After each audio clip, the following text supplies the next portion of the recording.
Hey guys, I'm in Laos right now. Oh my god, is that Napoleon? I think I just found Napoleon. Huh?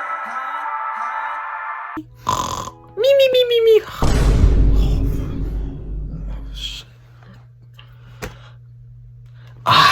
Hey, what's up, Geogoaters? Nothing much. I'm Geogoat Dan. Feeling fresh, feeling good. It's 6:30 p.m. On a Sunday. Just woke up. Feeling good. And today on Geogoaters, we're gonna be looking at Laos. But before we do that, I just gotta tell you guys that approximately 100% of you guys are not subscribed.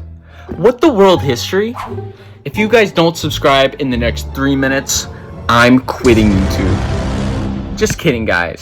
Without further ado, let's just jump into it. So today, guys, we're going to be going into the full story of the decolonization of Laos. If you guys didn't know what decolonization is, it's basically when colonies in the 20th century decided they didn't want to be colonized anymore.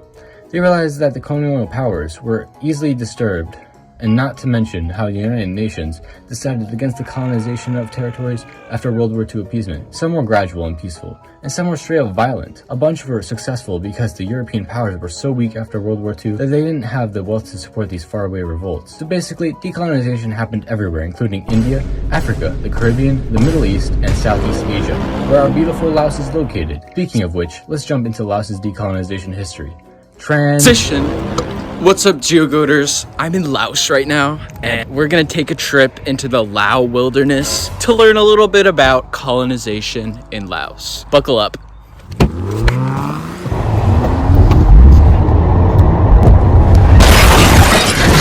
out here. I'm in the jungles of Laos. Try to be really quiet, okay? We don't want to spook a sleeping tiger, okay? Now that we're here in the jungles of Laos, I want to talk about the history of colonization in Laos. So, Laos was colonized by the French in 1893, becoming a French protectorate. French maintained control over Laos with little interruption through 1953, except for a brief claim to independence in 1945 under a Japanese puppet government. Almost tripped over a decommissioned US bomb. Laos was a colonial backwater for France.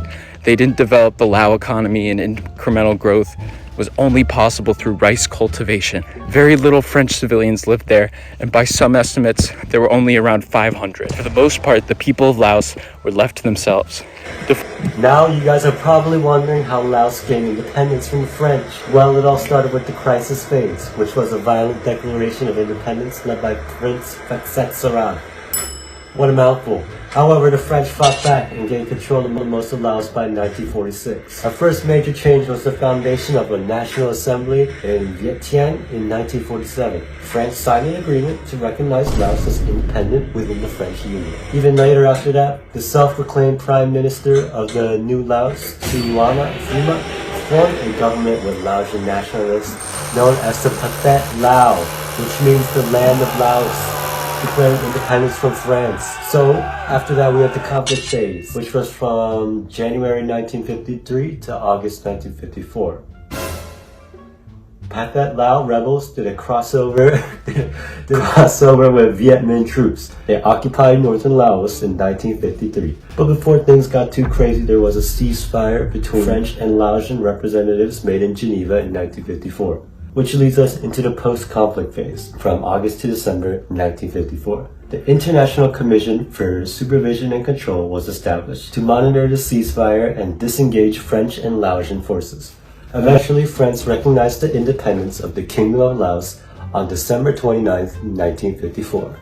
Right now, we're going to be talking about Laos, and more specifically, what it's like today. Today, it is a one-party, communist, authoritarian state, which in simple terms means that everything is shared and there's a very small group of people in charge. Now, Laos heavily relied on the Soviet Union, so when the Soviet Union fell, it was lost. So they ended up letting their economy loose, relatively speaking.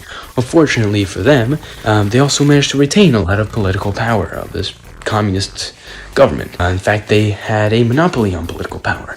which made them the poorest or one of the poorest countries in Southeast Asia. Strangely enough, it's also one of the fastest growing. This could be due to a multitude of reasons: a young, uneducated workforce, which means a lot of production, financial aid and investments from across the world, or hydroelectric power and solar power being exported and traded into China and Vietnam and countries like that, which is insane. But as my parents are upstairs sleeping right now. What's up, Geogoaters? Bombs every 8 minutes, 24 hours a day. That was quite an adventure.